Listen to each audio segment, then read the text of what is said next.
ऊपर चोट सबसे ज्यादा किसी ने की है तो वो है श्रीला प्रभुपाद। श्रीला प्रभुपाद ने बोला, वेयर इज योर कंफर्ट, कहां है आपका कंफर्ट। कंफर्ट मतलब कहां पे आराम लोगे आप। आपको कभी पीठ में दर्द है, कभी आप बीमार है, डॉक्टर बोलेगा ये पिल ले लो और अच्छी तरह से कंफर्टेबली मर जाओ। अभी मैं एक वीडियो देख रहा था, documentary, cancer patients last moment of dying. तो डॉक्टर उसको समझा रहा है कि देखो हम लोगों ने इसकी दवाइयां ये कर दी हैं, अब ये कंफर्ट में है पहले से। तो पेशेंट पूछ रहा है तुम कंफर्टेबली हो, और ये भी बोल रहा है कि 7-8 दिन में तुम मर जाओगे, लेकिन 7-8 दिन में तुम मर जाओगे उससे पहले पूछ रहा है सब कुछ कंफर्ट में हो ना तुम। तो कंफर्ट देने की बात हो रही है। जो जीवन की वास्तविक समस्या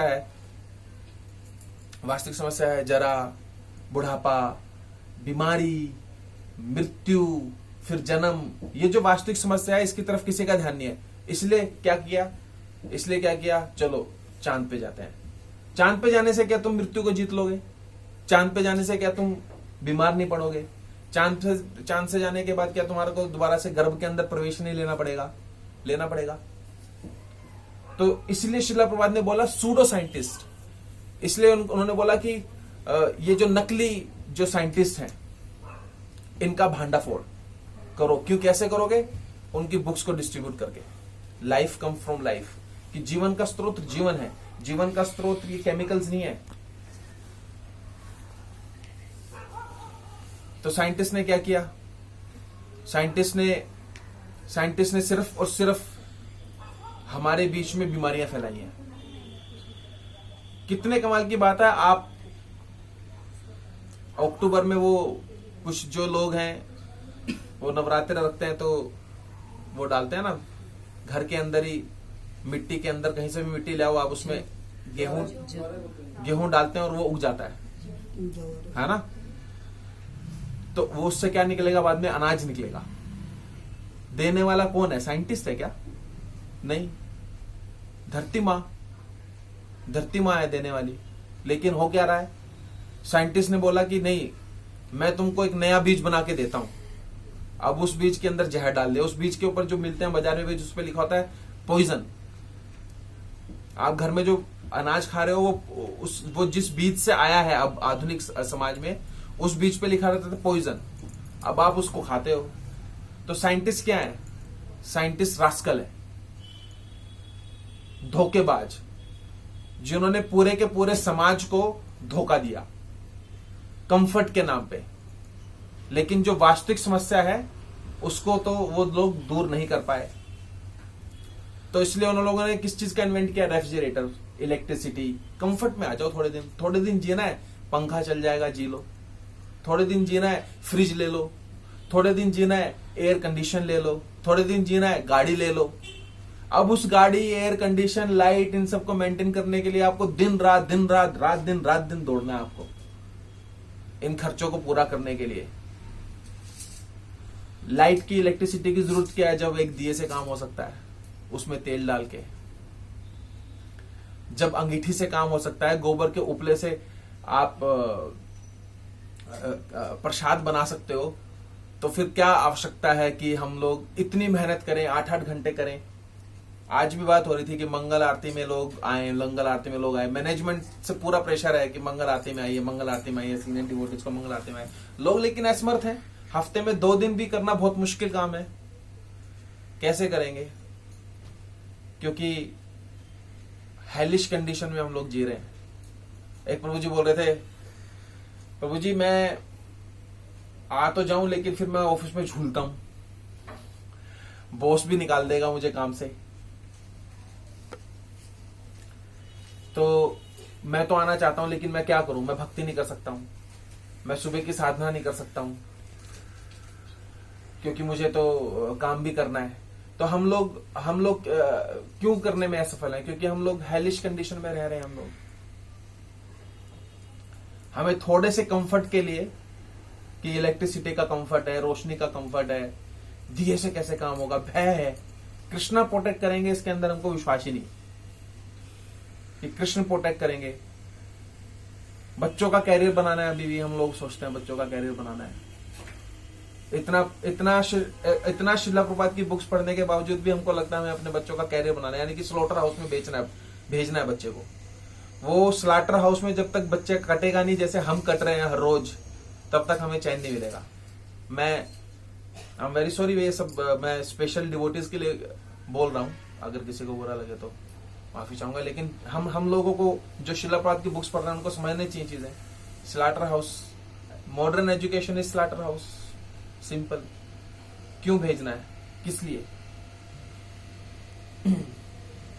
तो यहाँ पे इसलिए आई ग्लोरीफाई, आई वर्शिप शिला प्रभुपाद, जिन्होंने बोला कि इन जो ये रास्कल जो साइंटिस्ट हैं, ये जो सूडो साइंटिस्ट हैं, ये जो भ्रष्ट साइंटिस्ट हैं, ये जो वैज्ञानिक हैं, इनका भांडाफोड़ करो।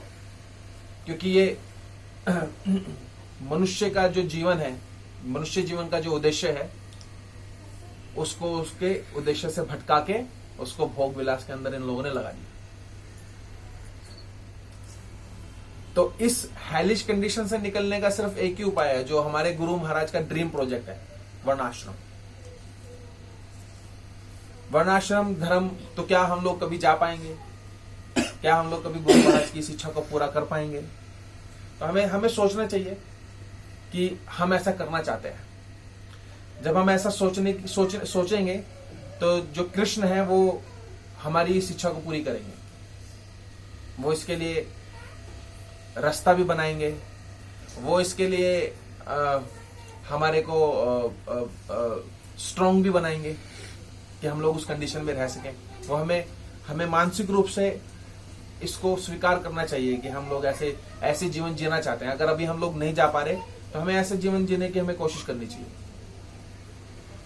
हमें ऐसा सोचना चाहिए कि हम जाएंगे, ठीक है? तो ही इस वर्णाश्रम, ये जो प्रोजेक्ट है, जो फार्म कम्युनिटी जो प्रोजेक्ट है, इससे तभी ये सिस्टम को डिनायल है। सिस्टम को आपको एक ये पैसा कमाने के सिस्टम में डाला गया है ना, मनी के एक सिस्टम में आपको डाला गया है। ये कलयुग की इजाद है, वरना तो लोग बार्टर सिस्टम था ना, अनाज दिया और ये दिया, वो अच्छा सात्विक सिस्टम था। लेकिन ये क्योंकि वैल्यू किसकी है? कल को अगर आपके पैसे की वैल्यू, बैंकिंग सिस्टम फेल हो गया तो आपके अगर खाते में 1 लाख रुपए भी है तो 10 रुपए के बराबर हो जाएंगे। फिर वैल्यू किसकी होगी? आपकी गेहूं की वैल्यू होगी, फिर आपके जीवन में कैरेट की वैल्यू होगी, दूध की वैल्यू होगी, पशुधन की वैल्यू होगी। आपके कागज के टुकड़े के बदले में आपको कुछ नहीं मिलेगा। आपको गाय के बदले में शायद अनाज मिल जाएगा, आपको अनाज के बदले में कुछ और चीज मिल जाएगी, लेकिन आपको कागज के टुकड़ों के बदले में कुछ नहीं मिलेगा जिस दिन ये बैंकिंग सिस्टम फेल होगा। हो भी सकता है, कभी भी हो सकता है।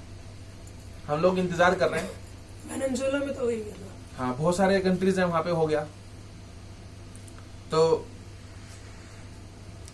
इसलिए शिला प्रभुपाद ने बोला कि मैं कॉम्प्रोमाइज नहीं करूंगा। आगे बोल रहे हैं, I worship Shrila Prabhupada who said I can not make any compromise so long I shall live, I shall make no compromise, why shall I mislead people. मैं उन शिला प्रभुपाद की पूजा करता हूं जिन शिला प्रभुपाद ने बोला कि मैं कभी कॉम्प्रोमाइज नहीं करूंगा, मैं कभी समझौता नहीं करूंगा। जब तक मैं जीऊंगा तब तक मैं कोई समझौता नहीं करूंगा। मैं समझौता करके लोगों को गुमराह क्यों करूं?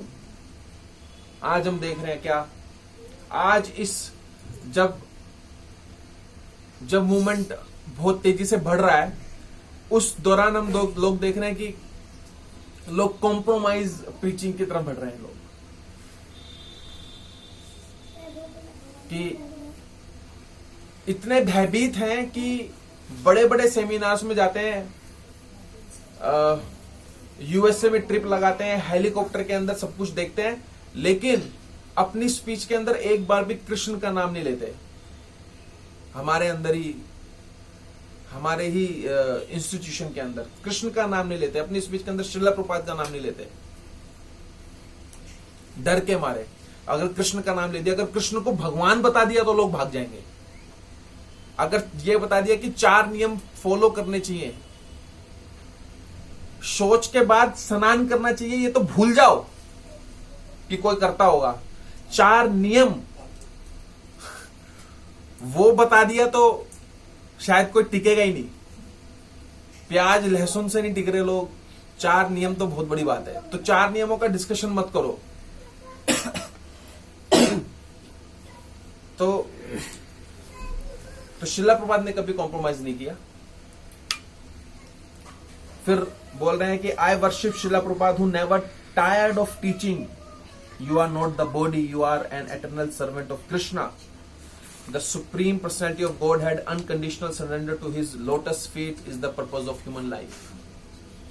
मैं उन शिला प्रभुपाद की पूजा करता हूं जो कभी थके नहीं, ये बताते हुए अपनी बुक्स के अंदर, अपने लेक्चर्स के अंदर, अपने हर प्रवचन के अंदर कि आप ये शरीर नहीं हो, आप ये आत्मा हो। लेट हो गया क्या? आप ये शरीर नहीं हो, आप आत्मा हो। और आपके जीवन का सिर्फ एक ही उद्देश्य है, unconditional surrender to lord Krishna. Unconditional, बिना किसी समझौते के भगवान श्री कृष्ण को समर्पित होना ही हमारे जीवन का उद्देश्य है। मैं उन शिला प्रभुपाद को वर्शिप करता हूं। ये बात बहुत जरूरी है कि देखिए हजारों लोग हैं बाहर इस्कॉन के अलावा, लेकिन कोई ये बात बोल नहीं रहा कि हमारे जीवन का सिर्फ एकमात्र उद्देश्य है और कृष्ण को बिना किसी शर्त के कृष्ण को अपना जीवन समर्पित करना। ये बाहर कोई नहीं बोल रहा। और सब जगह 84 लाख ही बट रही है, सब जगह 84 लाख ही बट रही है। आओ कीर्तन करो, आनंद लो, आज के आनंद की जय, और फिर 84 लाख में जाओ। सब जगह ये हो रहा है। सिर्फ एक जगह है, international society for Krishna consciousness, जहां पे इस चीज की शिक्षा है कि कृष्ण को अनकंडीशनली प्रेम कैसे करना है, समर्पण कैसे करना है। और वो क्यों है? क्योंकि इसके जो फाउंडर आचार्य हैं वो कौन है? श्रीमद एसी भक्ति वेदांत स्वामी शिला प्रभुपाद। और वो किस लिए? क्योंकि उन्होंने पिछले ही लाइन में बोला, ये लाइन उसके बाद आई है कि I will never compromise. Compromise यही तो है जब आपको यही ना पता हो कि करना क्या है जीवन में, कि कृष्ण भगवान है। जब आपको यही पता ना हो, तो जब डिसाइपल्स को यही ना पता हो, जब आपको आपके नीचे जो लोग सुन रहे हैं, जब उनको इस पे फेथ ना हो, तो वो compromise teaching. That simply means I worship Srila Prabhupada who knew our disease and repeatedly taught give up sex. Sex is the binding force within this material world. मैं उन शिला प्रभुपाद की पूजा करता हूं जो उन्होंने बार बार अपने टीचिंग से बोला कि सबसे बड़ा अगर अटैचमेंट का कोई रीजन है तो वो है सेक्स, इंद्रिय भोग। मैं उन शिला प्रभुपाद की पूजा करता हूं जिन्होंने ये घोषणा करी। क्या घोषणा करी? कि मैं गोलोक वृंदावन जाने के लिए चिंतित नहीं हूं। मुझे इस बात की चिंता नहीं है कि मैं गोलोक और वृंदावन चला जाऊं। I just want to expose all these rascals who pretend to be yogis and swamis. मैं तो इन सब मूर्खों को, इन सब धृष्ट लोगों को एक्सपोज करना चाहता हूं जो खुद को योगी और स्वामी बोलते हैं।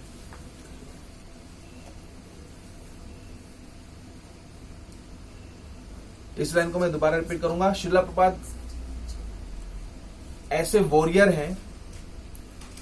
शिला प्रभुपाद की जो स्पिरिट है वो क्षत्रिय स्पिरिट है,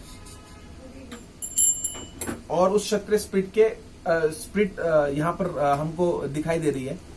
I am not anxious to go लोका वृंदावन में गोलोक और वृंदावन, गोलोक वृंदावन धाम, गोलोक वृंदावन जाने के लिए चिंतित नहीं हूं।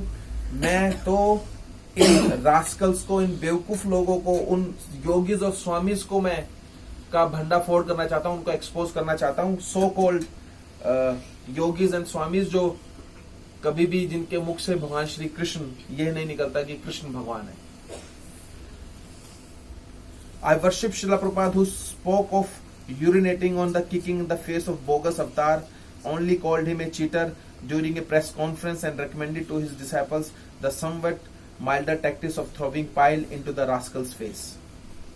मैं उन शिला प्रभुपाद की पूजा करता हूं जिन्होंने एक व्यक्ति जो खुद को अवतार बांध रहा था, उसको बोला कि इसके ऊपर तो पेशाब कर देना चाहिए। जो खुद को अवतार, जो खुद को भगवान घोषित कर देते हैं कि मैं ही भगवान हूं, जो स्वामीज अपने नाम के आगे लगा लेते हैं भगवान, ऐसे भी स्वामीज हैं, ऐसे स्वामीज की बुक्स भी आ रही हैं। ऐसे लोग इतने घटिया लोग हैं कि उनको तो शौचालय जैसे शौच को त्याग देते हैं, तुरंत ऐसे लोगों को त्याग देना चाहिए।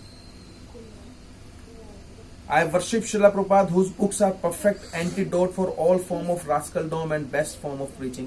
मैं उन श्रीला प्रभुपाद की पूजा करता हूं जिनकी बुक्स हर तरह की जो अज्ञान है उससे, अंधकार है और अज्ञान है उससे आपको दूर ले जाती हैं, उससे आपको बचाती हैं। तो अगर आप मेरी रिक्वेस्ट है कि आप इस बुक को जरूर पढ़िए। इसकी एक एक लाइन आपको मोटिवेट करेगी कि आप और ज्यादा श्रीला प्रभुपाद की बुक्स को पढ़ें। और जितना हम लोग श्रीला प्रभुपाद की बुक्स को पढ़ेंगे उतना हम भगवान श्री कृष्ण को जानेंगे। हमारी शुरुआत यहीं से हुई थी कि भगवान श्री कृष्ण को कैसे जाना जा सकता है। तो भगवान श्री कृष्ण को जानने के लिए हमें सबसे पहले मूड समझना पड़ेगा कि श्रीला प्रभुपाद का मूड क्या है, और उस मूड को समझने के लिए हमें गुरु महाराज की जो वाणी है, जो श्रवण है, उसको करना चाहिए और उस बिना कॉम्प्रोमाइज वाली प्रीचिंग की तरफ हमें आगे बढ़ना चाहिए। तो I am just finishing up over here. ठीक है, हरे कृष्णा। श्रीला प्रभुपाद की जय।